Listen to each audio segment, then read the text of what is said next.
Hi, this is Dr. Lara Honos-Webb, and I'm here with Penn King, and we're here to talk about ADHD and addictions. And why is it that recent research has shown in one study that people with ADHD have a 51.3 percentage of having addictions, and that could be alcohol, it could be weed, it could be other drugs. Whereas the non-ADHD population had only 23.6 prevalence of addictions. And so, what are the risk factors with ADHD that create this tendency towards addictions? And so, Penn, I want to give you a chance to talk. And what are your thoughts about this finding? Are you surprised by it? Are you not surprised by it? Yeah, it's definitely really interesting. Unfortunately, I'm having technical difficulties, so my camera's not working.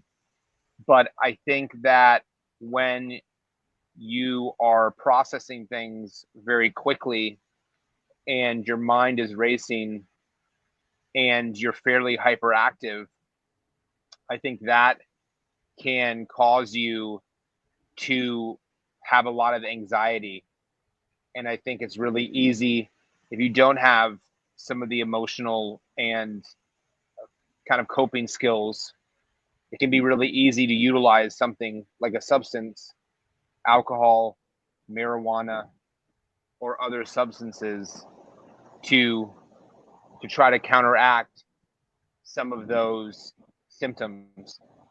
And unfortunately, that typically happens because you don't have a support system, or you don't think. So that Yeah. does not surprise me. That statistic Mhm. to me, that statistic to me even seems low. Yeah, and I think you're probably right. If we begin to consider things like behavioral addictions, porn and social media and smartphones and other types of behavioral addictions, that's not included at all in this study. And you use the word use, and what's really, excuse me, what's important to notice is that I think that executive functioning and ADHD comes in as a risk factor when you notice that there's, according to the DSM, person can use a drug, or people drink, people smoke pot, but it's not abuse. It doesn't make it a mental disorder that you're using those substances. When it becomes a problem is when it's called abuse. And abuse means that you're creating problems in your life. And that could be, it's affecting your relationships, it's affecting your work, you're having impairments in functioning, is the word that we use, is when it becomes abuse. And then it becomes dependence, which means when you have a physiological addiction, such that if you don't use the substance, you either have withdrawal or your level of functioning is so low that, again, you have that sense that you need that drug to feel normal. And so I think that when we're looking at executive functioning, the question is, why do some people use a substance, but then other people become dependent on it? And I think that that has a lot to do with emotional regulation. And the idea is that people may be using the substance not as, for social or for an occasional use, but to actually regulate their own mood because they don't have those internal skills. I think the other thing is if you have a problem solving deficit, and when you think about ADHD, the problems with attention and the problems with impulsivity can lead to these problem solving deficits. And that can also create this risk for using substances rather than building some of that executive functioning to become a better problem solver in your real life. Absolutely, absolutely. It's interesting that you kind of segued from addictions to ADHD Mm-hmm. in Mm-hmm. your career. Was that because of the connection between addictions and ADHD? Or what made you kind of shift from addictions? And I guess addictions are so connected. So what was that kind of reasoning? Well, I think, what you're referring to is that I did a postdoc in addictions at the University of California, San Francisco. And my impression, this is just a general overall conclusion, not representing any, one study, was that when you looked at the studies on addictions, they could find, let's say, some short-term improvements. But they actually were not what we would call clinically significant. I mean, people weren't, completely recovering. They were drinking a little bit less or using a substance a little bit less. And then in terms of follow-up, after the, period of treatment, many times those gains were not sustained. And so it gave me this sense that I'm going to use this phrase downstream problem, which means that addictions may have been a downstream problem from what we would call ADHD, meaning impulse control and planning and organization and emotional regulation. And that if you could build this executive functioning, if you could get some interventions before a person became addicted to a substance, because once that addiction to a substance happens, there's so many areas of your life that become impaired as a result of that. And so I have this idea that ADHD and executive functioning, if you could build those and catch that early, that you could protect people from use of a substance becoming abuse of a substance. Mm-hmm. Yeah, that makes sense. I think, there are a lot of different ways to kind of try to stop yourself from making some of those decisions. And a lot of that is, are these kind of executive functioning tools. And obviously a lot of children and even parents don't have access to a therapist. So what do you really do if you don't have access to a therapist and you're really struggling with this, and your child behaving? That's very challenging. So I think that it's a really good kind of segue into bonding health, getting a chance to really focus on the symptoms that you're observing, and to be self-reflective, and to focus on less reactivity. I think will really help your child communicate in a more healthy manner, which I think by communicating in a healthy manner, you can have those honest discussions. Hey, mom, I'm thinking about smoking marijuana. Or hey, mom, I was offered marijuana last week. It's about having a safe space, and our tools are really about creating a safe space for empathy. And I think that has a lot to do with addictions, because what I've seen in addictions is if you feel like you're alone and you feel like you don't have someone to talk to and you don't have an outlet, what are you going to resort to? What is there to resort to? You typically don't develop these. You typically don't develop these, really positive skills without kind of going through, some peer pressure on the way. You kind of have to go through some negative situations to make it through the other side. And I think that's where bonding health comes in, is really empowering parents to create a safe space by less reactivity. And if there is less reactivity, I think there's a much higher probability that children are going to be honest about what they're feeling and their urges, because it's very natural to try. I think it's very normal to try marijuana once, or to try try alcohol once. And it is about having those discussions.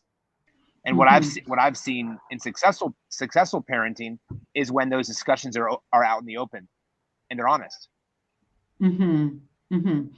Yeah, and I think, as for any parent that may be having that discussion, or even if you're a person that has ADHD and is struggling with substance use, I think a really key element is what's called self-efficacy.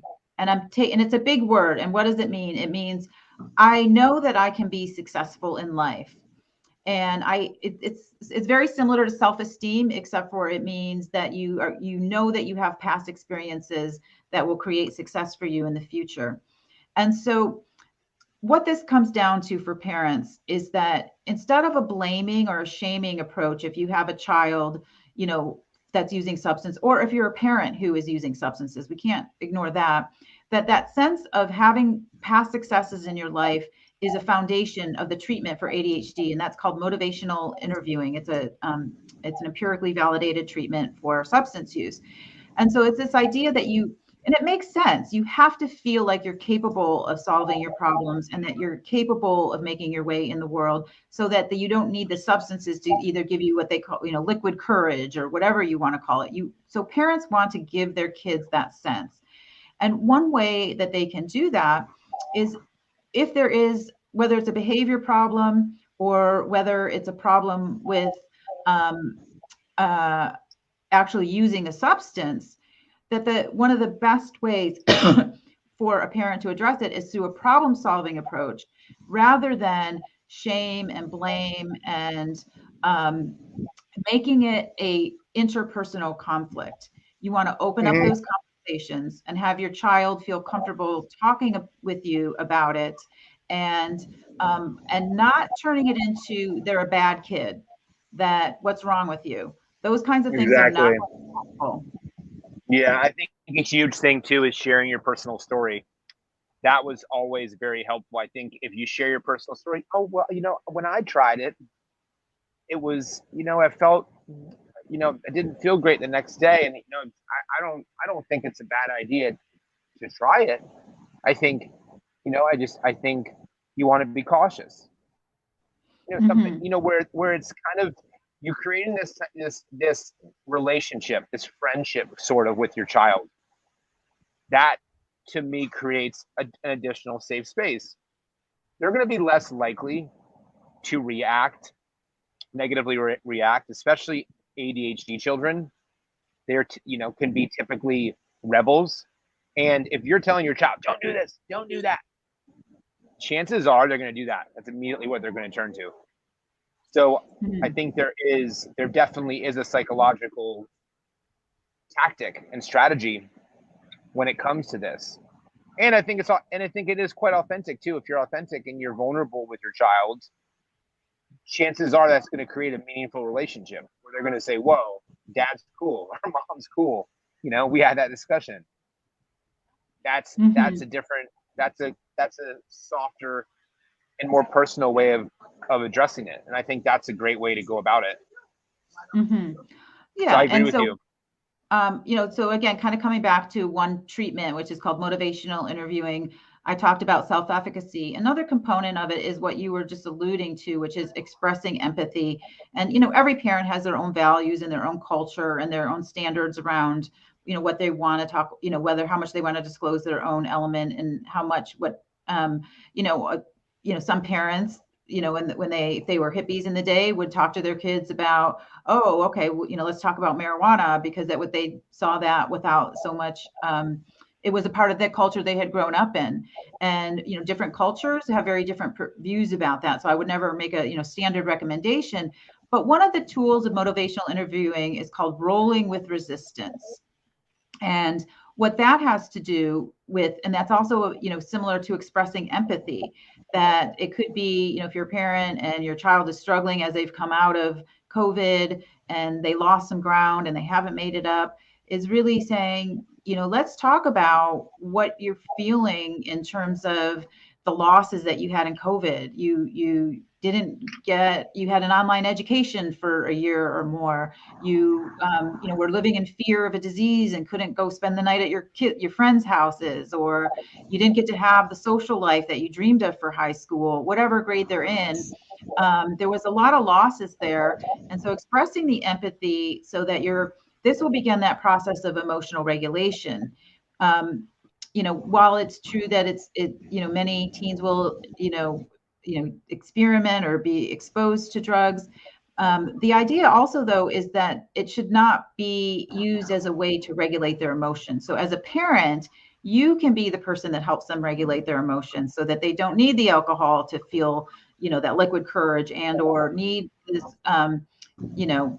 weed to feel that they can, relax or feel less tense, or whatever that experience is for them. And so, again, there's some tools and one of them is expressing empathy, also wanting to build up their strength and help them find those gifts and focusing on those. And then, you know, also, so these are some powerful tools that are usually, you know, not a parent's first thought if they are worried about these kinds of issues. Absolutely. I think another thing is, you know, incorporate mindfulness and incorporate higher consciousness behavior. You know, if your child is seeing you meditate, you know, 10 minutes a day, or seeing you meditate 20 minutes a day, chances are at some point they're going to do that, or they may consider that. You don't have to say anything about it, but these type of practices, exercising, right? If you exercise, chances are your child's going to see you exercise and they're going to say, oh, I want to exercise. So it is really, and right, if you improve your empathy, is how your child's going to get at some point. So I think it is really incorporating good, good tools, incorporating lifestyle,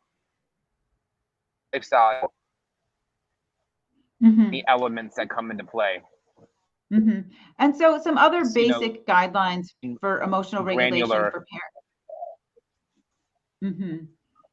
Yeah, some other basic guidelines include helping your child to take a broader perspective. If they're very frustrated that they lost a soccer game, you know, helping them to say, well, how are you going to feel about this a week from now? Or, but I know, but you got a goal, you know, you should feel proud of yourself for getting a goal.